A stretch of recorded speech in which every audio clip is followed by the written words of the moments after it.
toutes et à tous, merci d'être avec nous. Nous sommes en direct du FIC 2015 avec moi sur le plateau Philippe Vittel. Bonjour Philippe. Bonjour. Merci d'avoir fait le déplacement parmi nous. Vous êtes député du Var, membre de la Commission de la Défense nationale et des Forces armées. Vous êtes là pour parler de votre rapport pour l'Assemblée parlementaire de l'OTAN. Il permet de contribuer à maintenir le débat autour de la cybersécurité. Juste comment on en est où de ce débat autour de la cybersécurité? Je crois que d'abord le débat sur la cybersécurité s'exprime par l'intérêt d'une manifestation comme la vôtre aujourd'hui. Ce FIC est très bien fréquenté. Il est, je crois, maintenant d'une notoriété internationale qui montre bien l'importance de ce sujet. C'est un sujet ô combien important lorsque l'on voit aujourd'hui l'évolution des menaces dans le monde. Alors à partir de quand précisément il est devenu vraiment d'actualité la cybersécurité? Ce cyberespace est un pilier fondamental de la vie quotidienne depuis 25 ans. Oui. Il y a maintenant un peu plus de 10 ans que l'on s'est aperçu que ça pouvait devenir aussi un des piliers des menaces que nous avons sur nos sociétés. C'est en 2002 que l'OTAN, au sommet de Prague, a pour la première fois parlé de cybersécurité dans les attendus de ces rencontres. C'est en 2007, avec l'attaque massive contre l'Estonie, que les consciences se sont là éveillées et qu'il est devenu pour nous très présent dans toutes les réflexions que nous menons, dans tous les cadres parlementaires des pays qui constituent cette alliance. Et bien au-delà, je le dirais aussi, puisque l'OTAN, au-delà de s'occuper de la sécurité des 28 pays qui la composent, s'occupe aussi de manière coopérative de la sécurité de beaucoup d'autres pays. Et le cyber, pour tous ces pays, est aujourd'hui une menace, est aujourd'hui un problème et nous devons chaque jour nous y attacher. Alors on note dans votre discours que l'actualité joue un rôle majeur dans le fait de mettre en avant la cybersécurité. Les derniers événements qui ont eu lieu dans le 11e ont réveillé aussi... Est-ce qu'on peut dire que la cybercriminalité est devenue une arme, on va dire, au même titre que les armes chimiques, une arme de guerre? C'est une forme d'arme de guerre. Et aujourd'hui d'ailleurs, nous voyons se développer ce que l'on appelle des guerres hybrides.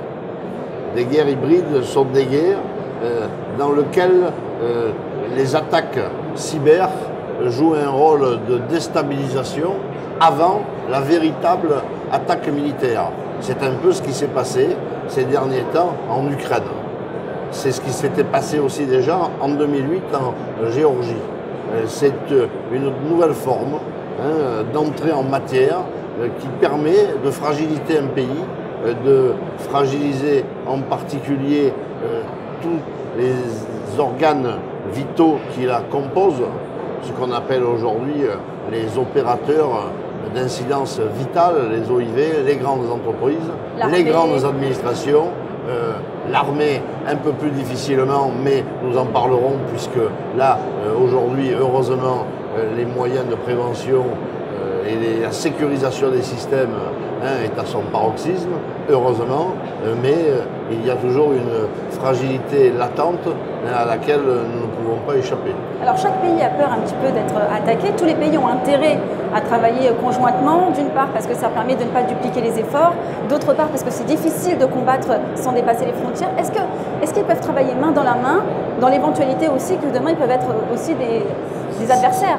Ce que vous posez est la question de base qui a généré ma réflexion dans le rapport sur la cybersécurité euro-atlantique que j'ai commis pour la commission sciences et technologies de l'Assemblée parlementaire de l'OTAN.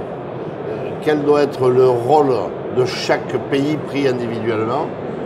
Quel doit aussi ensuite être le rôle des instances internationales comme l'Union européenne et comme l'OTAN dans ce sujet?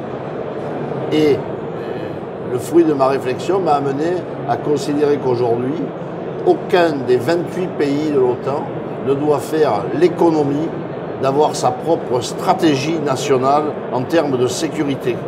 Autant d'un point de vue strictement militaire, un pays peut se reposer sous ce qu'on appelle le bouclier de l'OTAN, c'est-à-dire finalement ne faire plus aucun effort de défense et du fait de son adhésion à l'Alliance, avoir en retour la sécurité que lui amène l'article 5 des statuts, autant en termes de cyber, cela est beaucoup plus difficile.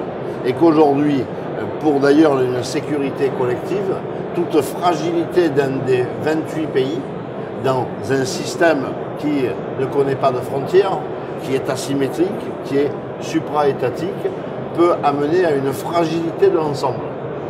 Voilà ce qui doit aujourd'hui nous pousser à demander à chacun des pays de faire un véritable effort dans la matière et qu'ensuite l'OTAN soit là pour coordonner les efforts de tous, éviter les doublons. Et pour cela, il a mis d'ailleurs en place des mécanismes qui fonctionnent fort bien aujourd'hui. Ces mécanismes reposent sur des centres d'excellence. Celui de Tallinn est le plus connu puisqu'il a été mis en place après l'attaque cyber de 2007. C'est le centre de réflexion, c'est le centre pédagogique, c'est le centre sur lequel on essaie d'imaginer quelles seront les cyberattaques de demain. Mais c'est aussi ensuite des centres opérationnels comme celui de La Haye, comme celui de Belgique au siège européen de l'OTAN, qui est là pour prévenir et pour préserver les réseaux propres de l'Alliance.